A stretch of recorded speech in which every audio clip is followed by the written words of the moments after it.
welcome to Pet Pals. I'm Bethany Davidson, the Humane Educator at Frederick County Animal Control and Pet Adoption Center.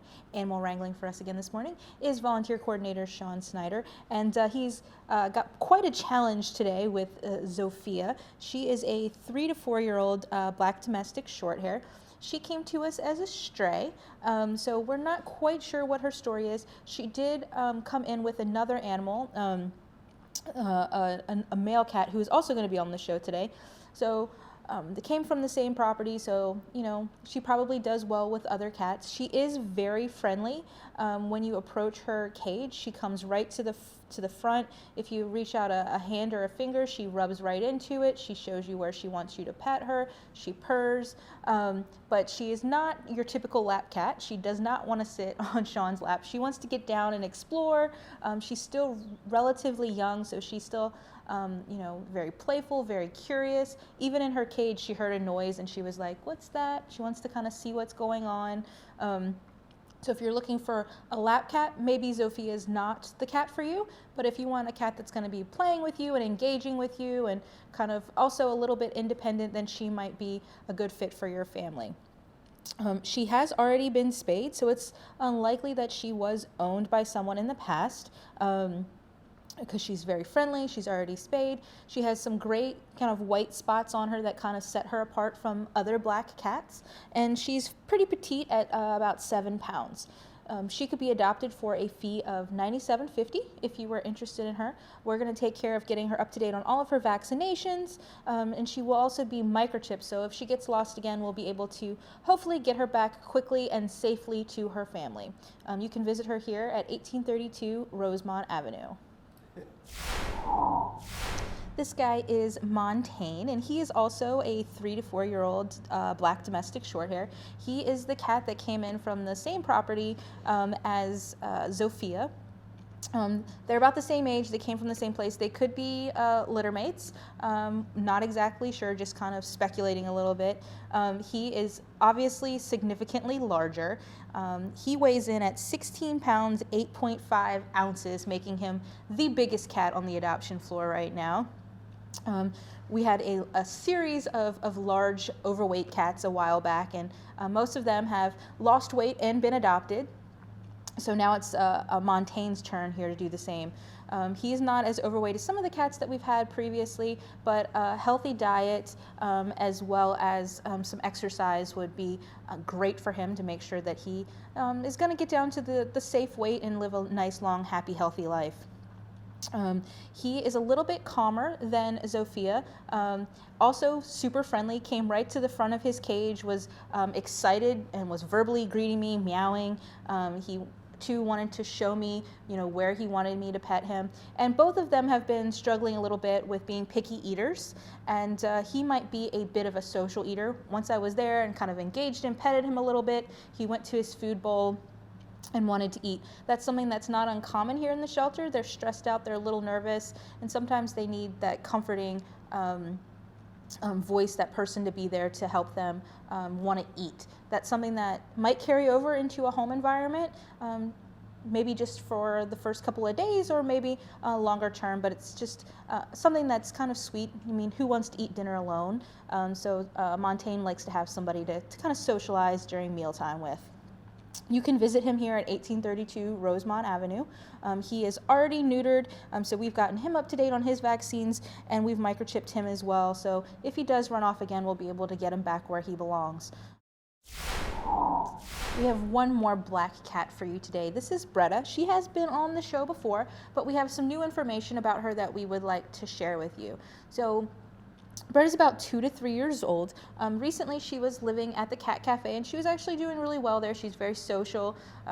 Randomly, she likes to get in all the cat carriers when we're dropping off new cats or cats are going from the cafe to their new adoptive family. So she's very curious. She's very confident. But recently, she had peed a couple times outside of the litter box. So we brought her back here so that we could do some testing on her. When you're having issues with your cats, you can try to troubleshoot, but you also want to make sure that you're having them seen by the vet because it could be a medical problem.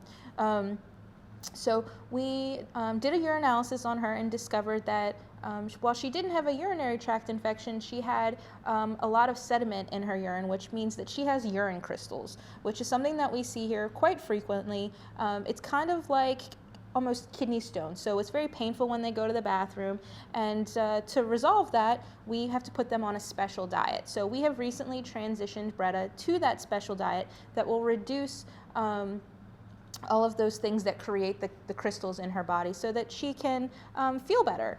That's something that is going to be a lifelong diet for her. She'll always be on that.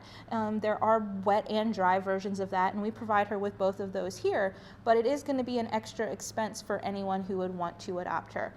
We have had success adopting out many cats that have similar issues. We've had Salem and Julius recently, and Scooty. All of them had that same condition, and all of them have now found loving forever families.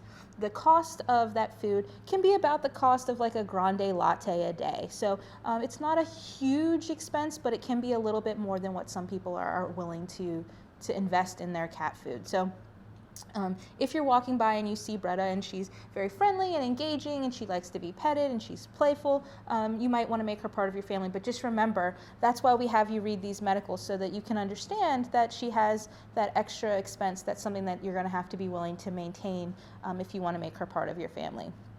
At 2 to 3 years old, Bretta is an adult cat, so she would be adopted for that $97.50 adoption fee. We have already gotten her spayed. We've updated her on all of her vaccines. She's been microchipped, so she's ready to go. She just needs to find that new forever family. As a cat who has lived at the Cat Cafe, she obviously gets along with other animals, so would do well in a multi-cat household. This is Bobo, and he is the oldest cat on the adoption floor, and he's one of the oldest that we've had. We do get a lot of senior pets, but cats that are above 14 aren't as frequent as those that are 10, 11, 12. And so Bobo is approximately 14 years old. He is a domestic long hair, which means he's going to need a little bit of grooming assistance, making sure that he's getting brushed so that he doesn't get matted, because those can be really uncomfortable. But he is a very kind of relaxed, mellow, tolerant cat, so brushing him shouldn't be that much of a chore. It's something that he'll probably actually enjoy. He is an older cat, so when you're thinking about those types of pets, you want to make sure that you're committed to the financial needs that they'll have, especially when it comes to paying for their medical. So right now we know that Bobo here needs a dental as soon as possible. We want to make sure that he isn't going to have any long-term issues from dental disease and things like that. So we want to get that taken care of so that he can be healthy and feel good for however long he has left. A lot of people get concerned about, I don't know if I want to adopt an older pet because I don't know how long I'll have them. Well, while he is one of our super seniors, cats can live anywhere up to around 20 years, so he could still have another good 5 years depending on how well his owners maintain his health. So you don't want to miss out on a great opportunity for a loving pet just because you're afraid you won't have them for as long. He is deserving of that loving home for as long as he has. He is a little bit thin, but he is and has been gaining weight. So just talking to your vet about the best diet to put him on to make sure that he's going to continue on that path. Unfortunately, he was surrendered to us when his owner was unable to care for him, so we are looking to give him that final place, his retirement home, if you will. But up until this point, he had only had one owner. They say that he has done well with children of all ages. He's done well with cats and dogs. They say that he's able to handle, and he's a lap cat, which we've definitely seen since he's been here. They also said that he's friendly, which is definitely true. And they say energetic and playful. So a lot of people say, well, senior cats don't play. The most playful cat at my house is my 12-year-old, so it's definitely something that he's still going to want to play and interact with you as well. If you're interested in Bobo, you can visit with him here. Our address is 1832 Rosemont Avenue, and he would go home for a senior discount, making him adoptable for a fee of $57.50. Our last cat today is Eunice. We had our oldest cat on the show, and now we have one of our youngest. She's about 3 to 4 months old, and A lot of times kittens all look the same, but Eunice definitely has a very unique look to her. She has a super cute, round, fluffy face, and everyone here admires her for her cuteness. Unfortunately, she hasn't been adopted yet. She had an application, and then she got an upper respiratory infection, which is kind of like a cold, and went into sick room, and that app fell off. And now that she's recovered, she's back out on our adoption floor looking for her chance at a forever family. When she first came in, she was a little bit shy. The staff worked with her, and now we've just color-coded her green, which is just your typical, average kitten. She's not necessarily one that wants to be picked up right away, but if you engage her a little bit, pet her a little bit, then she comes right up to the front of the cage, purring like immediately. She is playful. She is very friendly, affectionate. She's the total package. She does still need to be spayed. We will make sure that she is spayed before she goes to her forever family, get her up to date on all of her necessary vaccinations. We've already gone ahead and microchipped her.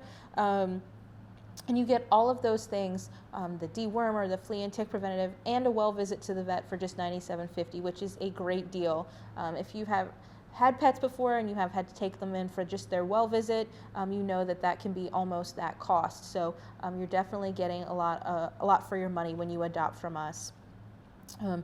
Eunice will probably go pretty quickly here, so if you're interested in her and you want to make sure that you're not making the trip if she's already found a family, you can always call. The number here is 301-600-1546. You can say that you saw Eunice on Pet Pals, you want to see if she's still available, and the staff will let you know. We are getting to the end of kitten season finally. It's been a very long one this year, but there are still kittens trickling in. So if you are looking to add a younger feline to your family, you might just have to be a little bit more patient at this time of the year, or wait until the spring when we have tons of kittens once again. If you are interested in visiting any of our felines, you can do so at 1832 Rosemont Avenue. If you are into other types of animals, small animals, dogs, after the break we'll introduce you to a handful of those.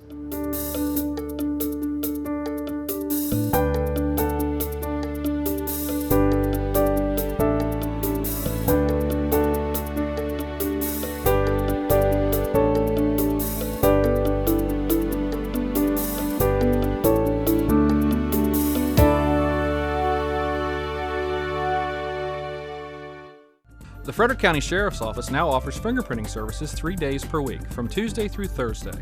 Our goal is to make it more convenient for citizens to have fingerprints taken for employment, licenses, permits, and other important issues like adoption and child care services. The Sheriff's Office will continue to accept credit and debit cards, checks, and money orders as payment for fingerprint fees. Cash is not accepted. For more information, contact the Fingerprint Information Line at 301-600-4058. Homegrown here is the tagline for fresh fruits, vegetables, and farm-raised products grown locally in Frederick County, Maryland. There are many places available to buy fresh, local products. Several locations offer their products at their farm market, while others use the 14 farmers markets around the county. To find out when and where these markets are available, visit www.discoverfrederickmd.com or call 301-600-1058 and ask about our agriculture industry. Remember, fresh, high-quality farm-raised products are homegrown here in Frederick County.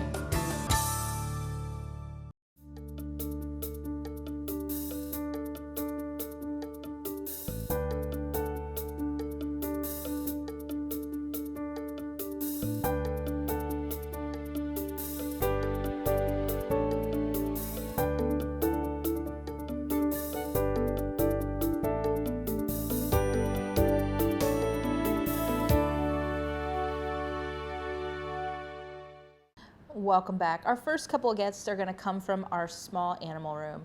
A few months ago, we posted a flyer. We had 8 rabbits that were just lingering, and we were unable to find them homes. And then a bunch of them finally got adopted, and we were so happy for them. And then quickly, those cages soon filled with more rabbits. So now we are back to having about 8 rabbits who are in need of loving homes.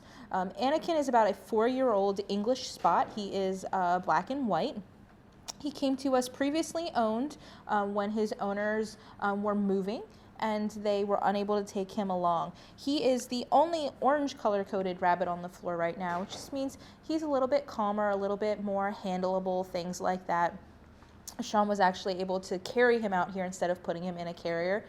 So he's definitely a little bit more relaxed. He is a big guy, about 8 pounds. And he is used to living in a home environment. They had him for about 2 years, and he was actually kept in a dog crate. So if you're looking to adopt a rabbit, we want to make sure that you're doing all the appropriate research so that you can find a suitable housing for him. Dog crates probably not the best for them. You can get the separate rabbit cages. A lot of people do X pens because rabbits can roam a little bit more freely. So you want to make sure that if you are going to let your rabbit free roam, that you're doing your due diligence, making sure that you are bunny proofing everything, because they will chew on anything, including wires. So you want to make sure that you're protecting yourself from any potential fire hazards, things like that. He is not yet neutered, but we will make sure that he is neutered before he leaves here. And one of the great things about rabbits is, especially after they've been spayed or neutered, they are more likely to be litter trained. So we've seen it here. Once they come back from being altered after a few weeks, you start to see more of the poo pellets kind of not on the rug anymore, in the litter box. So that's going to be something that a lot of people are into. Rabbits do have a lot of care needs. They are a little bit high maintenance, in my opinion, because they do need varieties of types of foods. They need their hay, they need their pellets, they need their veggies. You have to be very careful with how you pick them up and handle them. So it is something that you really want to make sure that you're putting a lot of thought and research into, to make sure it's something that you can maintain, so that Anakin and the other rabbits don't end up back here in the shelter after a short period of time. Anakin has been with us since the beginning of December, so he's not the longest resident that we have. He's just one of the more easygoing rabbits. We do have several different breeds to choose from, and all of the rabbits will be spayed or neutered before they leave, and they are adoptable for a fee of $50. So Director Linda Shea here always does a director's pick, and cats, dogs, whatever, but more frequently than any other animal we have here, the director's pick is a guinea pig. And Spud is her newest favorite guinea pig, and he is currently our director's pick here at Frederick County Animal Control. Spud is an older guinea pig. He's 3 years old. He came to us previously owned. The owner said that there were lifestyle changes, and that's why they could no longer keep him. He is color-coded orange, which means that he's, a typical guinea pig, but he is a little bit more handleable, more relaxed, more social, and he definitely is a pig that has not been difficult to pick up and carry around and snuggle. And it's important to make sure that you are providing your guinea pigs with that affection and that handling. The more time you spend with them, the more they will enjoy that, the more handleable they will be. If you never interact with them, then it's going to be very difficult for you to pick up and hold and things like that. They do need that social interaction. They are social creatures. They do typically do better in pairs because they're herd animals, and that's what they prefer. They're also prey animals, so it makes them feel safe. They are very communicative. They do make noises. They have, I can't remember, I think it's 9 to 11 different squeaks and squeals that they can make. They are most active at dusk and dawn, and obviously they are a little bit more active when they know they're getting fed. Like rabbits, they need their Timothy hay as well, their pellets, and then their various types of veggies. A lot of people want to make sure that they're providing these animals with tons of carrots. Carrots are a good treat. Carrots actually have a lot of natural sugar in them, so it's more like candy for them, so they shouldn't be eating tons and tons of carrots. This guy came from a pet store, which is where a lot of the guinea pigs that we get and originally come from. He has been handled. He can be a little shy, but then once you get him out of the cage, he'll sit with you for hours and nudge you and nuzzle you. That's what the previous owner said, and that is something that we have definitely seen here. Our guinea pigs are adopted for a fee of $10 or 2 for $15. He came in separately. We do have other guinea pigs on the adoption floor, but if you are looking for multiple piggies, it is important to make sure that you are getting them the same gender. Otherwise, you'll end up with probably more guinea pigs than you had planned on. And it's also important to make sure that you're slowly introducing them. You can't just pick 2 random guinea pigs and put them in a cage together. There is a process, and if that's something that you're interested in the future, if you're adopting from us, we will be able to go over that type of stuff with you during your adoption interview. Our first dog today is Dakota, and couch potatoes need not apply for this guy. He is a year and a half old, and he is a lab mix. He is color-coded green because he is a high-energy dog who is very strong and doesn't know his own strength. Dakota does weigh about 77 pounds, so he is a bit of a larger dog, heavier dog, so if you struggle with pulling and things like that when you're walking a dog, he might also not be a great mix for you. Unfortunately, Dakota's owner, the husband in the family passed away, and the wife then had to move locations, and she was not allowed to take a dog with her to that new living situation, so she brought Dakota here so that we could rehome him. She did mention that he is very energetic and hyper. He is a jumper, a barker, a roamer, and a wanderer, a chewer. He will pull when you walk him. So basically, he's still a puppy and needs someone who is going to teach him all of those appropriate good dog manners that he just is still learning. They do say that he is also nervous with thunderstorms, which is not an uncommon thing. Just, making sure that you're aware of that, and you're going to make sure that you're providing appropriate comfort and resources for those types of situations. They say that he loves to play, he loves chewing on toys and bones, he loves eating peanut butter out of his Kong. So he has a lot of great qualities, but he just needs to work on those manners. We are recommending that Dakota go to a home with children that are at least 10 years old for a couple of reasons. While he's very sweet, he is very mouthy, so he hasn't learned yet that he can't put his mouth on hands and things like that, and he doesn't know his own strength, so we don't want him to accidentally pull over, knock over, jump on any of the younger kids and maybe hurt them. He does keep his kennel clean. He's excited. He does well and gets excited. With some dogs in his kennel, when they're walking past him, he can react a little negatively. He doesn't have issues with food aggression. He becomes highly aroused to touch and things like that. So that might be another reason why he would be better suited for a house with older kids. If you are interested in Dakota, you can visit him here at 1832 Rosemont Avenue. The adoption fee for our adult dogs is $92.50. So this is Sophie, and Sophie has been on the show before.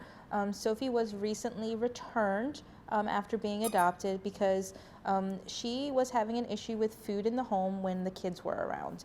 So a little bit of Sophie's story. Sophie was surrendered as a pregnant dog. We sent her to foster care where she had 6 big puppies who weighed almost as much as she did at about 8 weeks old.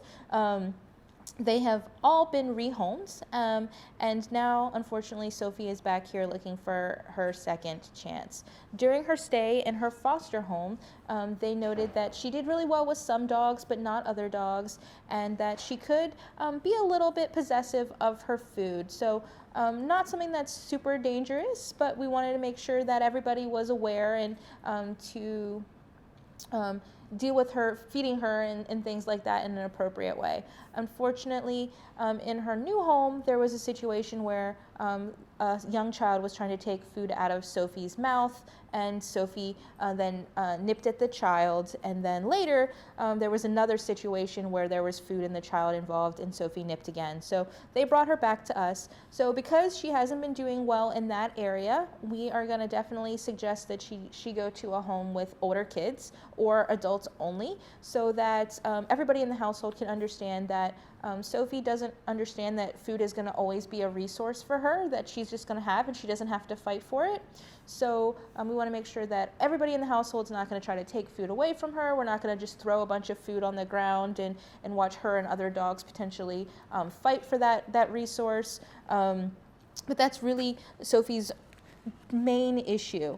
She has a lot of great qualities. She is very affectionate. She can be a little shy. She's definitely thinks that she's a bit of a diva, according to her foster family. She is a dog that would probably do best crated when unsupervised, but we're going to provide you with all of that information. Again, she did well with the male dogs in her foster home, didn't really like the female dog in her adoptive home. She did well with a female dog. If you have other dogs in the house, it is really important for you to bring them in so that we can see how the two dogs are going to interact to make a best fit kind of judgment. We don't want to set any of the animals up for failure. If you are interested in Sophie, I would suggest calling first just to make sure that she is available. Our phone number here is going to be 301-600-1546. Our last guest today is a repeat guest. This is Pup, and he is a big guy. At his most recent weight was 55.3 pounds, which is down a little bit from his previous weight, but still big for a puppy. That's right, still a puppy. He's about 10 months old, so he will still be adopted for that puppy adoption fee, which is $150. Although he is a young dog, everybody here says he's kind of an old soul. That's just kind of what he looks like, kind of his demeanor. He's a little shy, so he definitely would do better in a home. We're saying older children, 13 and up, just so that they understand a lot of fast movements can freak him out a little bit. We don't want to startle him. We don't necessarily want all the loud noises and things like that. And even if your kids understand, maybe their friends won't understand. So we want to definitely set him up for success. He was recently neutered, so we've gone ahead and taken care of that. We've gotten him current on all his vaccinations. He's been microchipped. All he needs now is a nice, loving, forever family. He has been doing a lot better since he's been with us. He's definitely gained some confidence. We've been working with him to build that up in him, make sure he feels comfortable around people and other dogs. He is very cautious still. You want to make sure that you're taking things slow with him. A lot of people see a handsome dog like this and they want to approach you when you're walking down the street. And it might be better for you just to understand your dog and say, you know, maybe not right now, or indicate how they should be approaching your dog if they want to interact with him, just so that he can be confident and doesn't have to worry about being afraid when he's out doing things with his family. He has no reaction to the other dogs, or he's been scared of them, so that is something that we have been working with him with, parallel walking him with some of the other dogs. He's easy to walk when he feels, you know, comfortable, but when he's a little nervous, he can walk under your feet and things like that. No issues with food aggression. Again, he's a little head shy. He doesn't want things to reach over him, so it's best to go under his chin, things like that. But when he's in a new place, he's a little nervous. He can be a little less inclined to be petted and cuddled and things like that. But when he feels comfortable, he definitely enjoys to be petted and things like that. If you are interested in Pup, again, he's going to be adopted for that $150 adoption fee, and you can visit him here at 1832 Rosemont Avenue. We hope that you enjoyed meeting some of our adoptable animals today. Right now, the dog population is pretty low, but we still have a lot of cats to choose from, tons of small animals, so definitely make sure that you stop in if you're looking to add a furry friend to your household. You can visit us here at 1832 Rosemont Avenue, Monday through Saturday.